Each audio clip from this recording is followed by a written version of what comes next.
Okay, let's get started. We're talking about enabling open and effective communication for managers and for teams. It's a big subject, isn't it, communication? And the more you delve into it, the more that you realize that a 45-minute webinar really isn't going to cut it.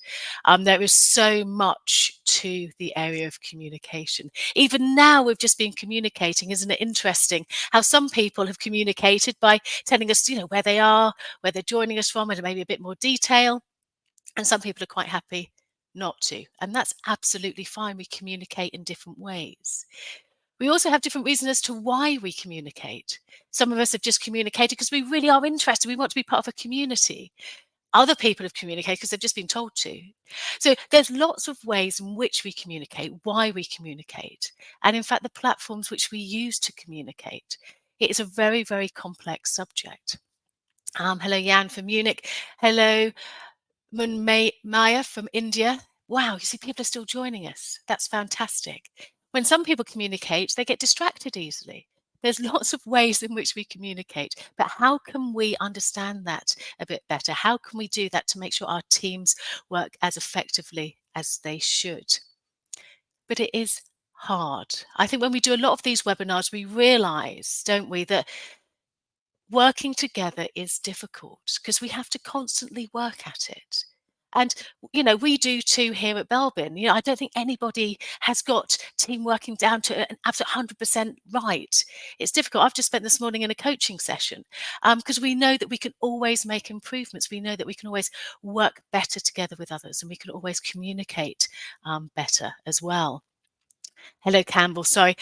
Near Edinburgh, sun's out, 16 degrees. Jane from Aberdeen, fantastic. Yes, from Shakespeare's country, Penny, excellent. Olga from Greece.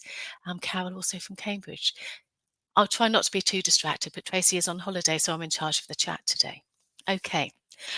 Why are we running this webinar about communication? Well, it's a big subject. I would say that the work that we do, at Belbin, we are the team or company, and what we try to do is help people to make their teams perform as well as they can do.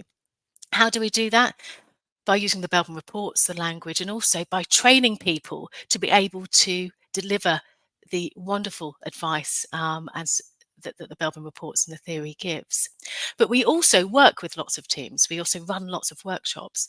And 9 times out of 10, one of the reasons why people have asked us in, it actually comes down to communication. A lack of communication, different styles of communication. This tends to be the issue when we're working with teams. We also know that this is a really key thing for managers and teams, because this is something like the 4th time now that I've run this particular webinar, because we also do webinars for other people, not necessarily just as part of the Belbin sort of monthly offering. So this has been done face-to-face with the Institute of Leadership. We've also run it for the CMI. We've also run it for parts of the NHS when they've been having focuses on teamwork.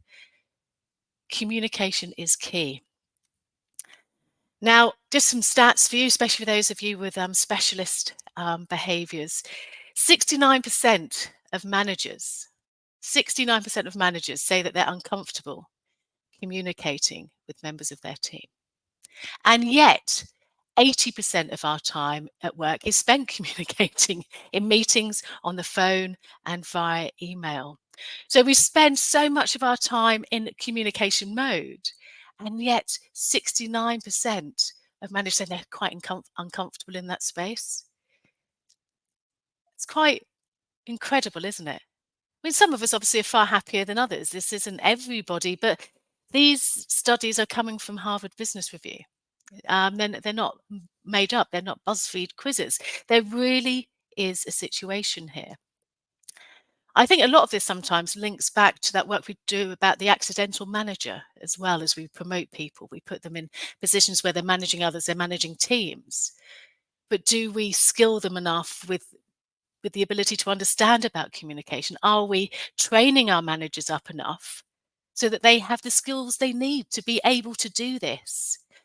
Because if we don't, it means that, just looking at those figures, it's quite scary, isn't it? It means we're spending our time really not enjoying our work. We're spending our time as managers not feeling comfortable with the communication piece, which is most of our work, which leads to that whole disengagement piece, doesn't it? The are you engaged within your work? You know, the work that Gallup does. So if we want to help people communicate, it's more than just so that communication takes place. It's also so people can feel more fulfilled at work, can not dread the fact they've got to communicate with an individual, not dread the one-to-one situation that's about to come up. So it's really important that we learn how to communicate properly. And so what we're going to be doing over the next 40 minutes or so is looking at this, but then also looking at it in terms of Belbin team roles too. Now, thank you, Sarah. What's the date of this research data stat, please? Absolutely. I'm not sure actually how current they are. They're both from HBR, Collaborative Overload, and 2/3 of managers are uncomfortable communicating with their employees. They're both here. Rather than trying to find that date, Sarah, I'm going to put the links to those on the email that we'll send out with the recording. Is that okay? Because I would be interested. In fact, that we'd have a quick conversation now, couldn't we? Do we think this has changed since COVID?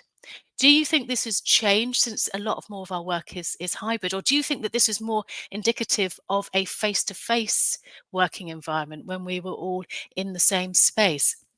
I don't know. I'm sure there's been plenty of studies to look at that. But I should imagine there has been a change, hasn't there? We were already suffering from meeting fatigue before COVID. We were already suffering from having too many Zoom meetings before we actually had to have them. So that wasn't a new thing, but that's been ramped up, hasn't it? And those of you who have attended previous webinars when we looked at burnout, we're saying this already was a problem. It just then got accelerated from the ways in which we were working. How has that impacted the ways in which we communicate? Yeah, there's too many questions there, Ben, and I appreciate that. But it's just to get the idea, isn't it? Sometimes we think there's a simple answer, but there's really not. But it gets us thinking, doesn't it? We'll look at that, Sarah.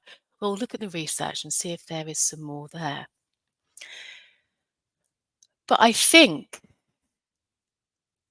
yeah, sorry, Rebecca, absolutely. More meetings since COVID, and therefore that bottom one is are we spending even more time, more than 80%, actually communicating? Or are we just sitting in meetings? Is that communication itself? I don't know. We could go so many different places here in this webinar. I'm going to try and stick to the script a little. But I love the communication. Thank you. And it's this, isn't it? Is that when it comes to communication, the single biggest problem in communication is the illusion that it has taken place. George Bernard Shaw is there. If you Google it, there's some dispute as to whether or not it was a quote from George Bernard Shaw, but we're going to keep it up. We've got to attribute it to somebody. How many times, I know that I do, and this is reflective of my style, is I said, well, I said that. I told you quite clearly that this was going to happen. I think you'll find I emailed this on forwarding the email. We feel that because communication has left us, it must obviously have been received by the other person in exactly the same format with exactly the same information. And this is an illusion. It doesn't happen like that. What we need to check, not just as what is left, but what has been received. And we'll be looking at this as we go through the webinar. And of course, one thing we need to check and to start with is, why is the communication taking place in the first instance? Why? And it's so useful to understand this, because then you just get a little bit more of an insight into perhaps what the impact is, what the action should be. So are people trying to express themselves or their ideas? Is that why they're communicating? Because they've thought of something new that needs to happen? Are they trying to work out what is it that should be done first? So, for example, if you've got plant tendencies, for those of you who don't use the Belbin language, plant is a cluster of behavior, and it's all relating to creativity, bringing new ideas in, problem solving. So the ways in which somebody with high plant tendencies are communicating, maybe because they've got a new way of doing things. Whereas perhaps if a completer finisher is trying to communicate, and the completer finishers are the ones who have that internal anxiety because everything has to be right, because they want to check that every T is crossed and every I is dotted, is that perhaps they're trying to communicate because they want that detail in there. That's what they're after. They're after a need for detail. And perhaps with the coordinators, the ones who have that broad overview, the ones who are able to delegate and to the right talents, 'cause they're great at identifying talent. Perhaps the way they're communicating is they're looking to develop consensus. So why people are communicating is really, really important. We also have the fact that we might have the same problem, but looking at it from a different angle. So when you're looking in terms of team roles, each team member might approach the same problem, but from a different perspective.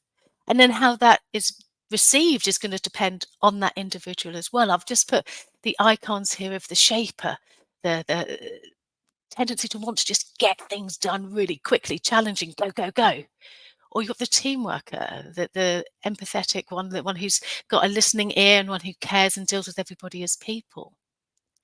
Different behaviors very much influence the way things are being said, the way things are going to be done. I'd be interested here if anybody else has strong shaper tendencies. If they do the same thing that I do. As I write my email, and then I go back and I put the hi, how are you? I hope you're well, etc., etc. Because I'm thinking, oh my goodness, I just needed to get that email out, but the person receiving it, I better, put some nice stuff at the top and the bottom, because perhaps what we're doing is it's the same thing, but we're just appropriating it in. So I'm just distracted because James there going, yes, snap. Sometimes I forget to do that, and I press send, and I quickly write another email. I go, oh, I'm ever so sorry. I press send far too quickly. How are you? How was the holiday?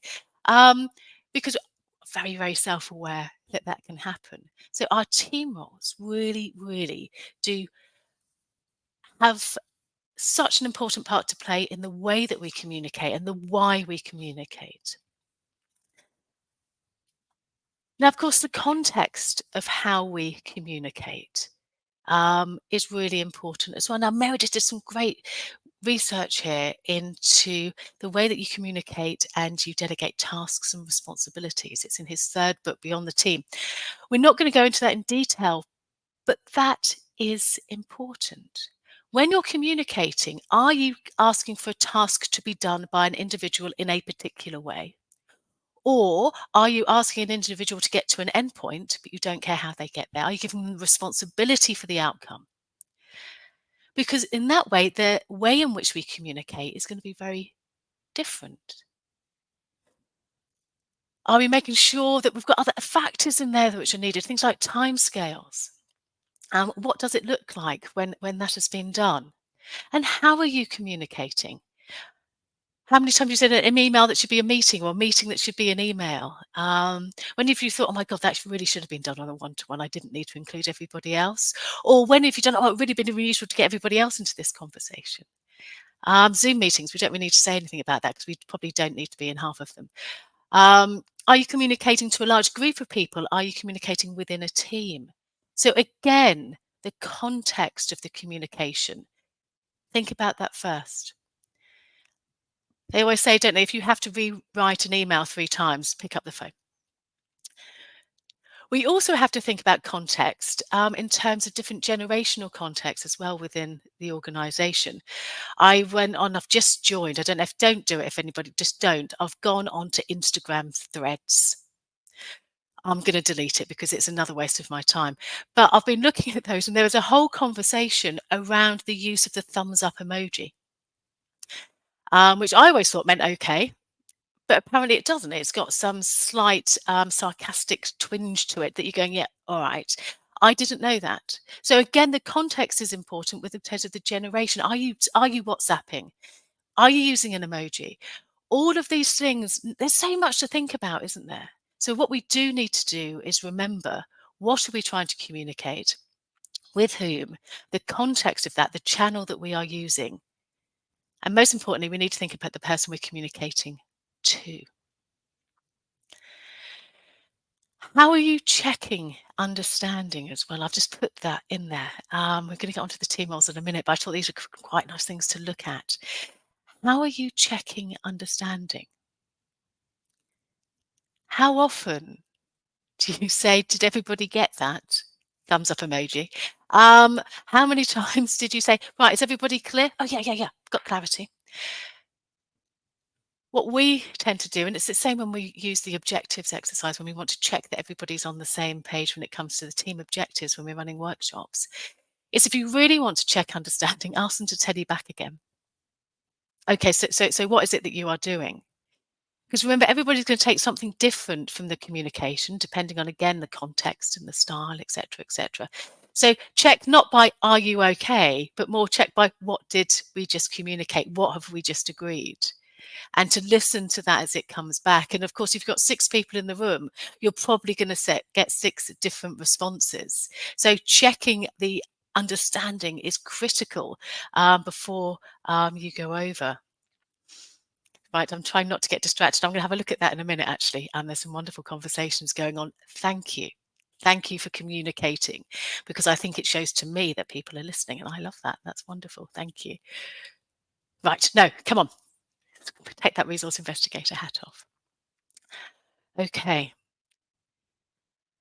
So context is important, the why you're doing it, the perspective, etc. So I love this quote. And for those of you who've been on webinars, I've used it many, many times before. And whether or not it's Richard Branson, I don't know. I've tried to check. It looks like it is. And it can be used in terms of communication as well, is treat people as you'd want to be treated, and they'll do their best work. Yeah. Yeah. Really? I'm not sure if I treated people how I wanted to be treated that they'd do their best work. I think sometimes, people might just walk out the door, because actually we're all different, aren't we? We've already sort of alluded to this fact. We all have different strengths, different weaknesses, different ways in which we receive communication. So it's not necessarily about treating people how you'd want to be treated. I think that's more of a politeness thing, actually, that Richard was going on about there. Make sure you've got your P's and Q's and you say please and thank you. It's just general, being a human. I think that is what it's about. Oh, hi, Anna. Oh, lovely to see you. What we're talking about really is treating people how they want to be treated, and they'll do their best work.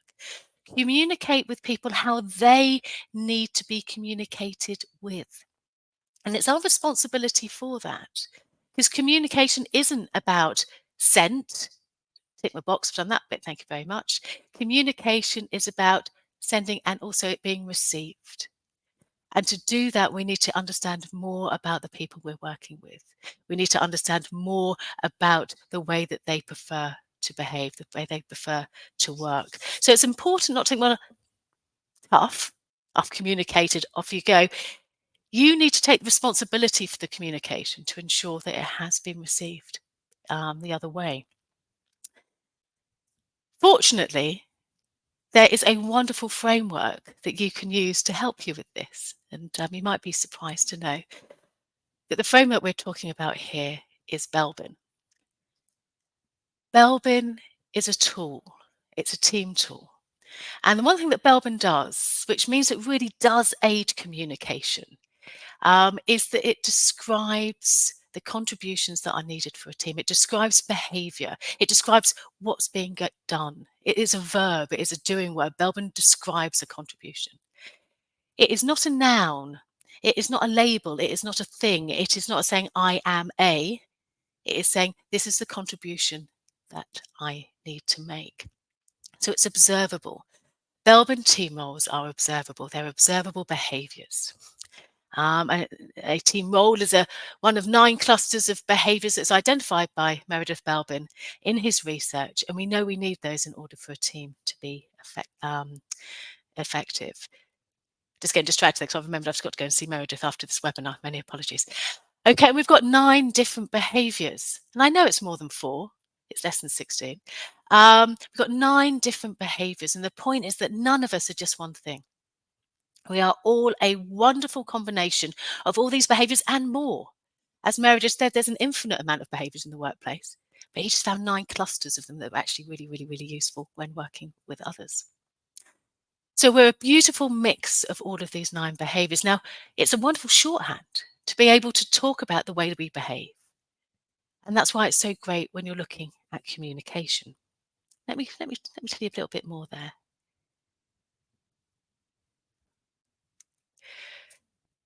action-orientated roles. So there are 9 of these team roles which get things done. So we have the shaper team role, which gets things done quickly, straight to the point. We have the implementer that gets things done in a very organized and practical way. And we have the completer finisher behaviors that get things done to incredibly high detail. So what's their focus going to be when they are communicating? Well, their focus is going to be on outcomes. I want you to think now the people that you work with. Are you quite conscious of those people who communicate, but I need it done now? Or when do I need it done? Or this is the procedure? Or have you just double checked that? It's all about outcomes. What's the standard like? So their interaction is likely to be around getting things done, what needs to be accomplished and when. So if you are a high action person, be aware of how that's coming across and making sure you have clarity there. If you're communicating to somebody with high action roles, and perhaps you might be a very high plant who's coming up with lots of different ideas, you can understand when there might be a disconnect. So perhaps to reframe the ideas in a way in which it is more understandable to the action roles. You can see where there may be difficulties and where there could be confusion. So really bear in mind not only where you are with your roles, but the roles of the people you're communicating to. Karen, I agree with you entirely. If your audience is your team, then I feel the communication has different facets than if you're communicating in a more public space.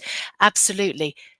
I communicate incredibly differently in a webinar than I do when I communicate with the team. There's so much more to communicating, but it depends. That's why that context is so incredibly important. Who are you communicating to, and what are you trying to communicate? I know that's very different when we have a daily board session where we all just spend 5 minutes talking about what we're all doing. The way I communicate there is very different to my one-to-one. It's still authentically me, but the way in which it happens, there's far more facets to it. Absolutely. In this way, if you're talking about team roles, talk about behaviours, I tend to be more resource investigator, coordinator, perhaps a little bit specialist mode. It isn't how I always come across in the office. Great conversations happening. Thank you. So there are action roles. We then have our thought roles, our thinking roles. We have that plant who's looking at things from completely different perspectives than everybody else. The monitor evaluator, the one who's actually sitting back, the one that's not contributing in the chat. Because what they're looking to do is get all of that information, take out all of the emotion and make the right decision. Interestingly, during when we're all, rectangles on screen, some of the feedback we got from managers was, oh, so-and-so just never looks like they're interested. They're never involving themselves. They're always just sitting back. They don't even have their cameras on. And then we'd have a team session with them. And, it was very often that person was really high in the monitor evaluator. They didn't want to get too involved. They wanted that detachment to be able to make the right decision. We then have the specialists, the people with love of learning who want to take a deep dive into a particular subject area. Now, their focus is all going to be on problem solving in very distinctive ways. Shared challenges for communicating thoughts and ideas with colleagues. They are going to have problems they're communicating. And this is perhaps where other team roles can come in. You often find that these 3 roles, and of course we're a combination of all, we're really simplifying this, are the ones who do take themselves to the side slightly, do need a bit more encouragement to be brought in, and perhaps the environment needs to be right for them to feel that they can communicate more effectively. As we said, it's about the person you're communicating with, isn't it? So the shaper may want things done now. The monitor evaluator is going to say, I need time to think about this. Thank you very much. So that's where conflict can happen. And that's why I said that most of our workshops that we run are where we see these conflicts from very, very different styles. We then have those social roles. Now, these are your natural communicators, your coordinator, taking that broad view of what needs to be done, more strategic. The resource investigator who knows everybody, who perhaps can't stop talking. One would argue that they probably need to let other people contribute. And then we have the team worker who communicates mainly by listening, because they're the ones that care. They're the ones that ask those questions about you as a person. So you need to make sure that they are able to do that. So we have different styles, we have different behaviours. We're all a wonderful mix here of these. So when we are communicating, all of this needs to be taken into consideration. It sounds very simple, doesn't it? There's a lot more to it than that. We also have the situation of the relationship between people in the teams. Hi, Karen. It's almost as if you knew exactly what was coming in afterwards. That's fantastic. It's a case of, who's the boss? Where are the problems happening on? What's the politics and the relationships here? But what we can do, and some of that is going to take a while to overcome, but using the language of Belbin really does help that. How does it help that? Well, I'm just going to give you an example, and I've just looked at my slides. And I've already checked through them, obviously. But the last time I used this, I was obviously really, really bold. And I've used my own Belbin report, albeit from 2019. So at least it's a little bit old. And I thought we'll go through that because I think a worked example is really quite useful. So for those of you who know Belbin, and for those of you who are accredited and know so much about Belbin, and you're applying this day in, day out with people and teams, is that we start by finding out how we see ourselves. Because with communication, it needs to start with us. And the more self-aware we are, the better. So this is me filling in the Belbin self-perception inventory online. And it's saying, Jo, from your perspective, coordinator and shaper, your top contributions. You like to manage others and lead from the front. Yeah, a bit bossy. You have the need to achieve and drive things forward. Yes, that's me. So on the right-hand side, they are their preferred roles. Okay, so that's how I'm going to communicate. I'm going to communicate in a very straightforward way. I'm going to make sure other people contribute as well, but that's the way that I communicate. Is it? Is that the way that I come across to others? Because actually, that's just my viewpoint. And we know, this study's been around for a while, but it's so true. How self-aware are we? A lot of problems that we see with teams are people thinking they're communicating in a certain way, but they're not, but they've never received feedback from other people before. They've never found out. They've filled something in. They've been told that they're a noun, and this is the way that they do things. They haven't necessarily asked, about their behaviors, the way in which they do things, the verb. So even though people believe they're self-aware, actually, such a few people are, 10, 15%. Obviously, everybody here is self-aware. I appreciate that. So only 10, 15% of the people were actually self-aware in this very big study that they looked at. And it's true, isn't it? Self-awareness, it isn't one truth.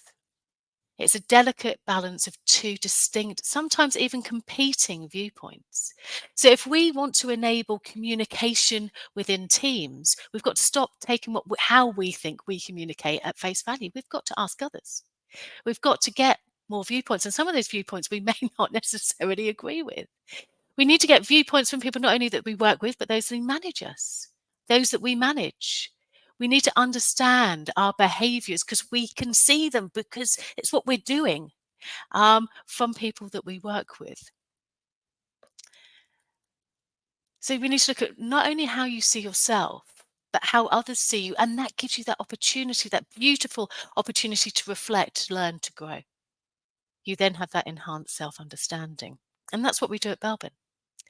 So after I've completed my self-perception inventory, I've then asked people in the office to fill in the observer assessment. And it's just a tick list of words. List A is all about those strengths for each of the team roles. List B for those associated weaknesses. What do they see?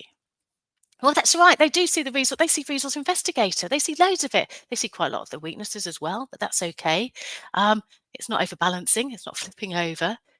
Actually, they see some high teamwork. I didn't really see that in myself. They do see the coordinator. They do see the shaper. They also see some of the allowable weaknesses, associated weaknesses for the shaper. And so we start saying, okay, so they see my top team roles as resource investigator and shaper, not coordinator. That's interesting. They say that I'm quite broad in outlook. I'm quite outgoing. I'm quite competitive. Yeah, fair. I am caring. Somebody who sees as opportunities. I'm impulsive. Okay, this is all really useful because I'm learning now how my behavior is being felt by others. What exactly are the differences? Where are those gaps? Where do I don't see my strengths, which I have, which I didn't realize? Perhaps when I do communicate, I think I'm being quite hard because I see myself as really high shape and straight to the point. But perhaps I'm remembering to fill in the how are you on more emails than I realize, and it's being appreciated. I don't know. But they're the questions that we need to have. But that's the insight that we need to have here. I'm just going to go through some of these pages. Are you in the right working environment? Again, this is really useful information to have. What kind of roles should you be in? But this is the interesting one, especially when we're talking about communication. How is that communication being received? Now, I know that's quite a small screen, but what this is doing is saying, Jo, this is how you see yourself in the order in which you see those behaviors. Coordinator, shaper, resource investigator, plant specialist, implementer, completer, teamwork at the bottom. I have the names of the observers. I say this is quite old. And they're telling me what team roles they see, again, in an order. And this is such vital information. If I were to tell you that Stephen completed this and he had only been with us for about 2 or 3 months before he completed this, shows that he's seen really high teamwork. It's because he was new to the office.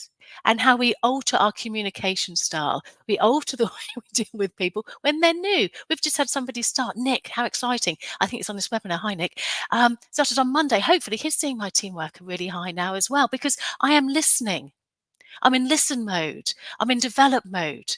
And very soon that will go and they'll see a bit more directive mode. Come on, we need to get these things done.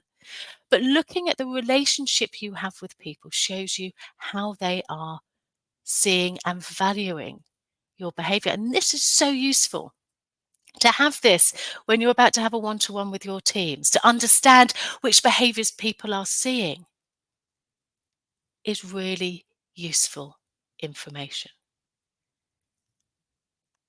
It's interesting, actually. So Nigel Belbin didn't see, you see shaper there? It's a bit. But he was my boss when this was done. And he's also really high shaper, really high monitor evaluator. Have you ever tried to shape a shaper boss? Have you ever tried to, you do it once?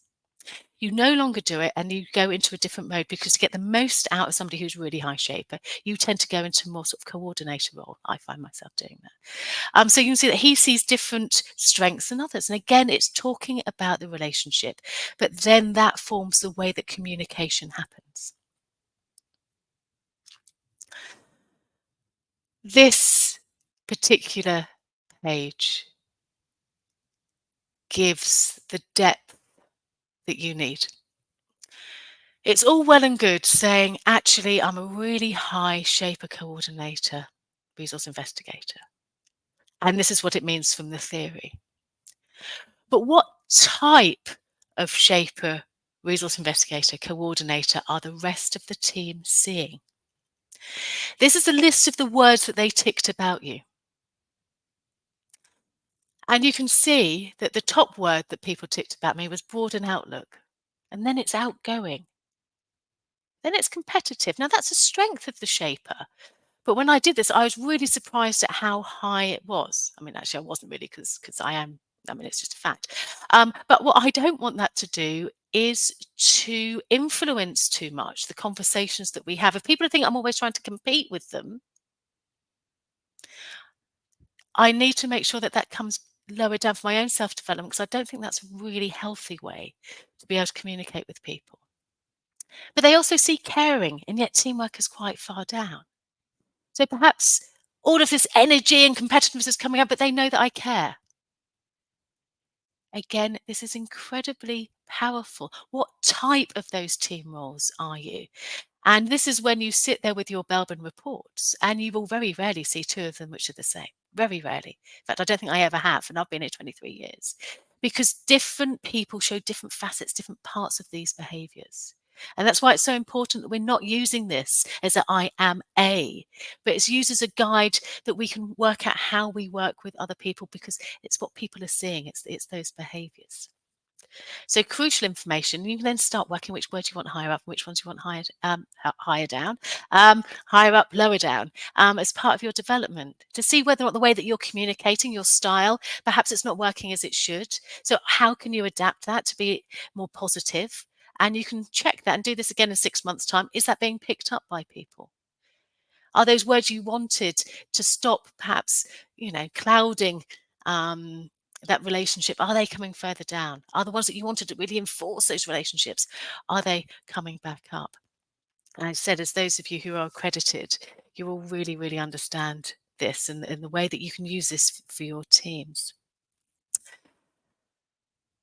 Communication is a huge, huge subject, but it starts with understanding you.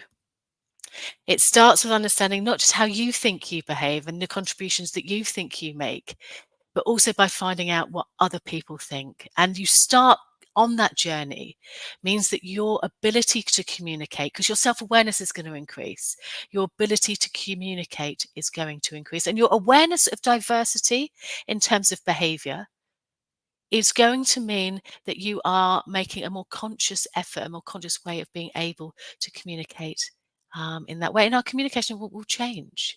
We don't expect to always be communicating in the same way because everything changes around us. Our values, our motivations, our experience, everything does. So we don't expect it to be the same at all times.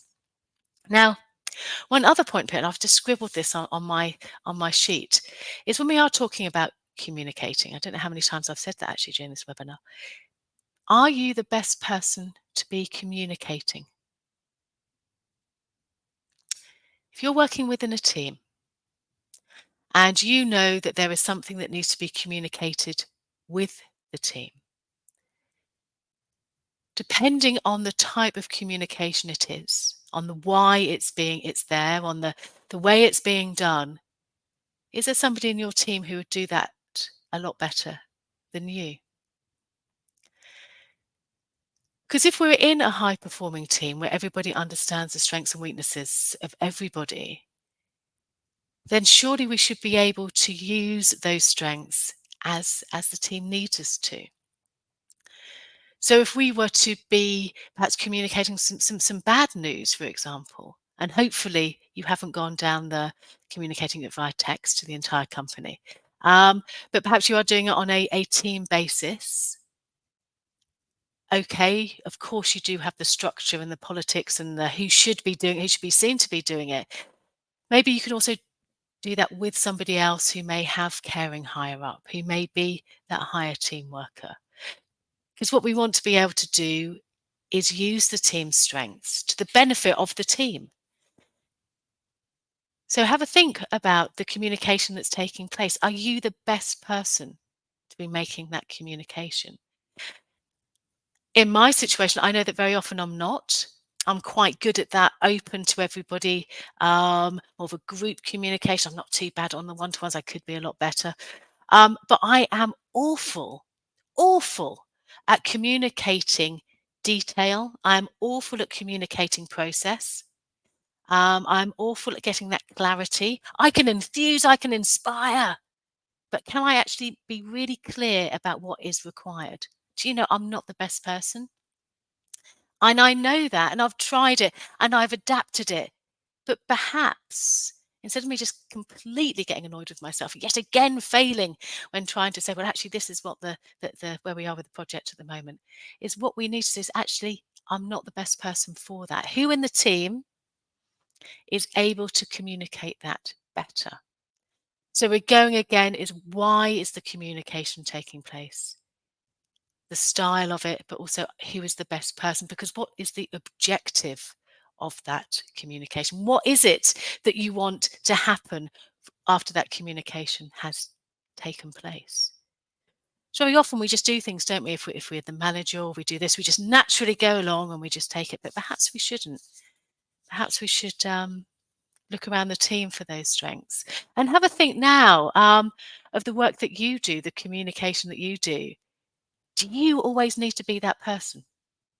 Let's have a think. Write down, because we're all too busy, write down things that actually I should have given that to so and so to do.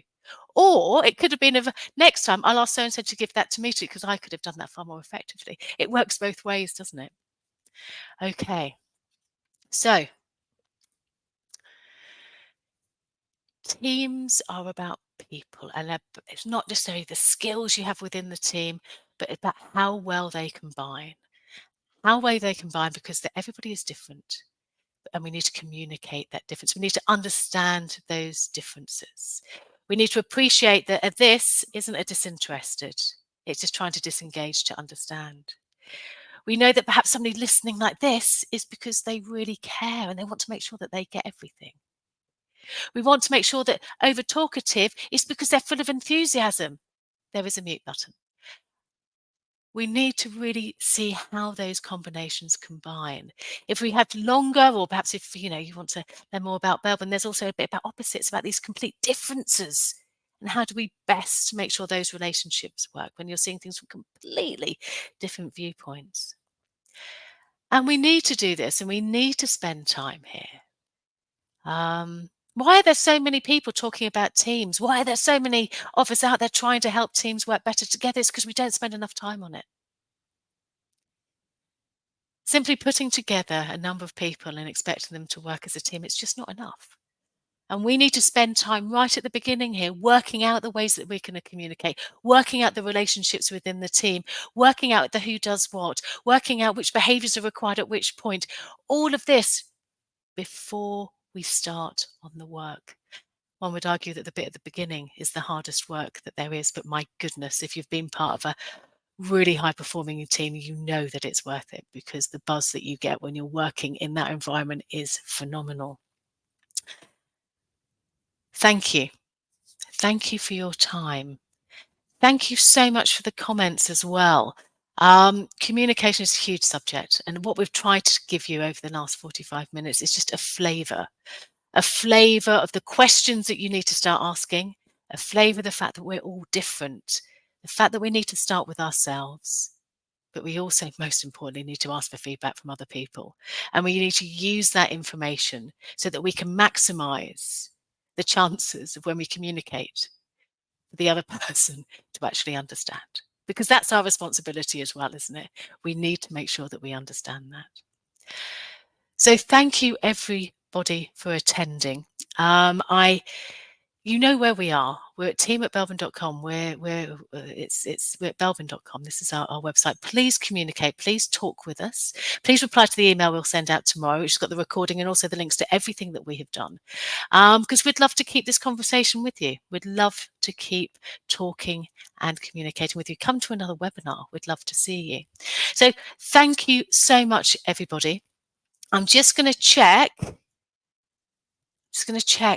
Oh, I can't do that one, keeping you on. That's such a waste of your time. You've got better things to do than me checking through some questions. But I have got those questions now. And if there's some really great ones, which I'm sure there are, I will put them in the email as well that we send out with that. So make sure that everybody benefits from the answers. So thank you very much indeed. Have a great rest of the day and see you soon.